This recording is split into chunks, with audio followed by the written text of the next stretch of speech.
This is Clive Rocksinger here.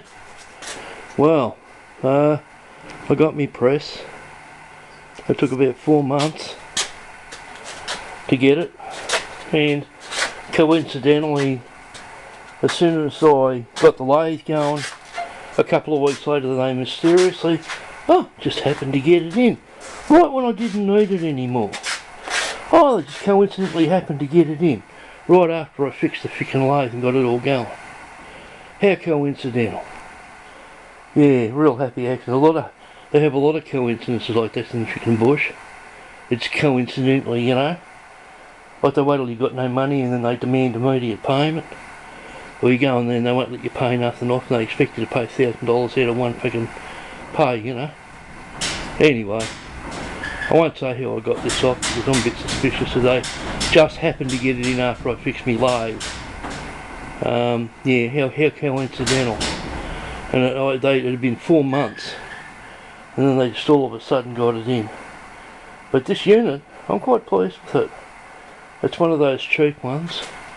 I got the bigger one. This is the 2,000 kilogram, which is 2 tons, not ton, not imperial. This is metric, but I think it's close. I don't know, under your ton is 1,016 pound or something. What is it? No, 2240. So your imperial pound's 2,240. It's 2,000 kilograms. Yeah, I don't know. I'd have to work all that out. But anyway, I think a ton is close to a ton when you work it all out. This is very lightweight. This is perfect for the home shop. This is not one for a factory. You could use it in a factory, but this is designed for the home workshop. And when you haven't got the rest of it on, just the top on it and the bottom, you can actually kick it around with your feet.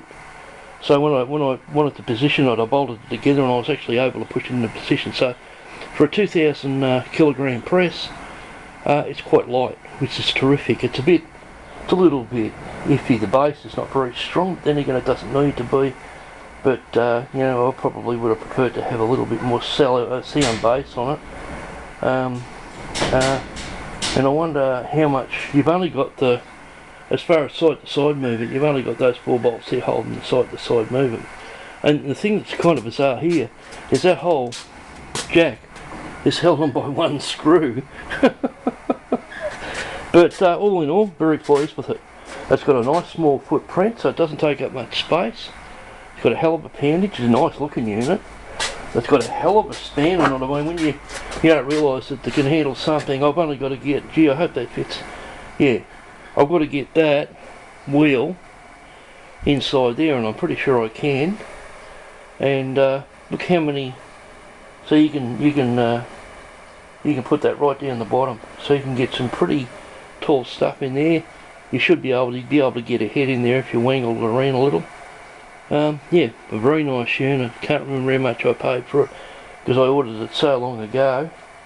This is kind of iffy too. You pull these pins out and that just free falls. But I'd say as it's designed, these things are designed to lock into place, so it locks. If you hold one side and pull a pin out, it'll lock in place. But I don't like the idea of just pulling the pin out and you've got to manhandle this bloody section here. They kind of design these presses so it's real heavy work. What I'd like to do is have a counterbalance on that so you can just pull it up and down with your hand.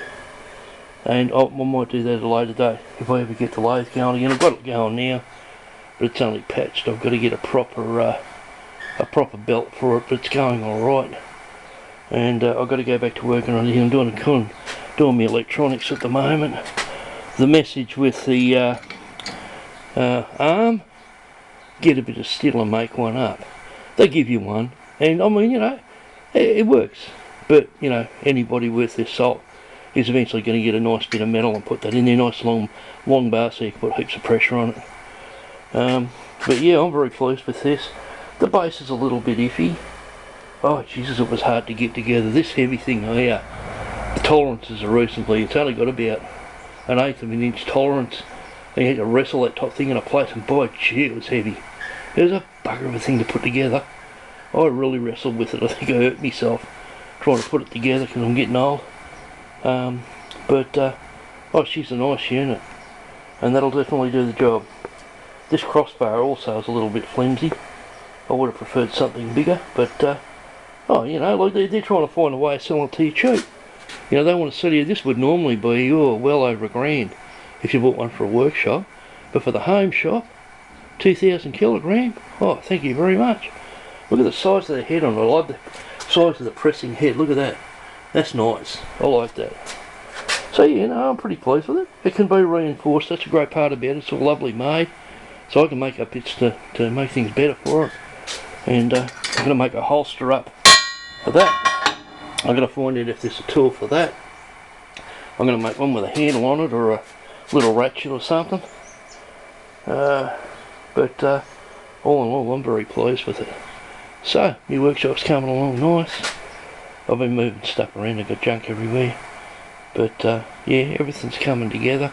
It all takes time. I've been a bit crook, I'm getting old there. But I'm still managing to get things done.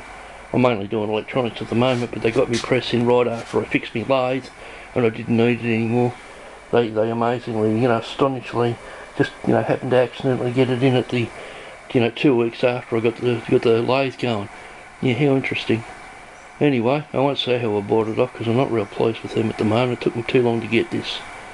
But anyway, live rock singer over and out.